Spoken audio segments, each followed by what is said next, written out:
Monsieur le ministre.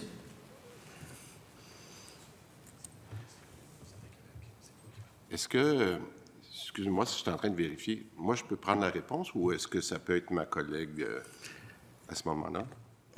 Là, c'est la réplique du ministre. La réplique du ministre, OK, parfait. Désolé, c'est ce que je vérifiais, puis... Non, monsieur, c'est correct, c'est comme... Oui, c'est ça, la députée va venir après. OK, merci. C'est pour ça que je voulais vérifier, là. Écoutez, juste donner une orientation très claire qui a été discutée avec Santé Québec, là. Et ça, je pense que ça va aider à clarifier les choses parce que c'est en ligne avec ce qu'on a discuté quand on a fait PL15. On a dit, un des gros avantages qu'on a au Québec, là, puis qui vient des bons côtés de la réforme précédente, c'est l'intégration des services.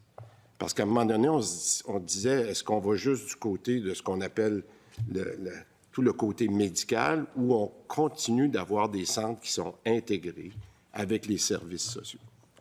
Et ça, pour moi, la décision de garder ça, ça a été la meilleure décision parce que quand on prend, puis c'est une expression qu'on entend, là, la responsabilité populationnelle d'une région, il faut s'occuper de l'ensemble des besoins de cette région-là. Donc, je veux juste vous dire que quand le ministre qui est responsable des services sociaux fait partie de cette équipe-là de santé, comme le fait la ministre qui est responsable des aînés, parce qu'on regarde une région, on regarde un établissement pour l'ensemble des services populationnels. Bon, ceci étant dit.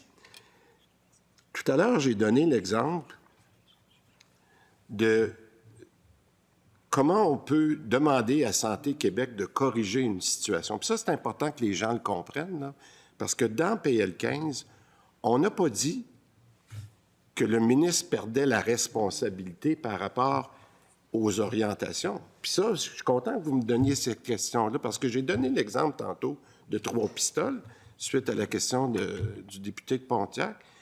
Parce que si Santé Québec, après avoir pris connaissance d'une décision d'un PDG, elle a le droit de le questionner puis de dire, écoutez, oui, on a besoin de faire de la rigueur budgétaire, on a besoin de suivre nos budgets, mais c'est peut-être pas la meilleure décision que vous prenez en ce moment.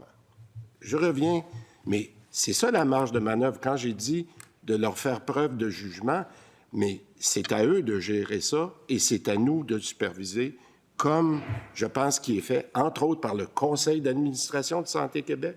Et quand le ministre sent le besoin d'intervenir, bien, il doit intervenir. Fait que ça, je veux juste qu'on soit très clair là-dessus. Très, très clair là-dessus.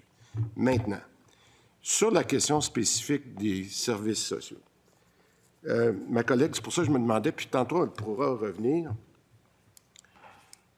C'est beaucoup plus difficile, selon moi, quand on arrive avec des cas de services sociaux qu'un cas de chirurgie, vous savez, parce que l'action peut être beaucoup plus rapide, des fois dans des... On peut-tu travailler sur telle urgence ou travailler sur telle salle d'opération? Lorsqu'on est dans les services sociaux, là, on est dans des éléments de support à la population. Puis c'est pour ça, tout à l'heure, je voudrais revenir. Puis d'ailleurs, je trouve que mon collègue, là, je vais avoir l'air de le féliciter, mais je le crois aussi, il est très, très proche du terrain. Même des fois, je dirais que les gens de Santé Québec, ils en posent des questions. Mais c'est correct. C'est correct parce qu'en ce moment, je le répète, on est dans une phase de transition avec Santé Québec. Puis Santé Québec, c'est sûr que de voir l'ampleur de cette tâche-là, incluant les services sociaux, ils se disent, OK, je comprends, là, on a besoin de s'assurer que quand quelque chose, comme vous venez de mentionner, ne fonctionne pas, bien, c'est à eux de corriger puis de dire au PDG de l'établissement. Maintenant, je pense que les gens vont comprendre, puis c'est pour ça que depuis que j'ai sorti ces statistiques-là un petit peu plus tôt cette semaine, quand les gens voient le nombre de transactions qu'on a, puis je regarde juste en DPJ, là, c'est énorme les demandes de prise en charge qu'on reçoit dans chacune des régions. Puis c'est un peu pour ça que je fais juste regarder le programme d'Agirto. On est en train de dépister maintenant près de 50 000 enfants. C'est presque 75 des naissances au Québec. Fait que, tout ça pour vous dire qu'il y a beaucoup de travail dans les services sociaux aussi. C'est ça que je voulais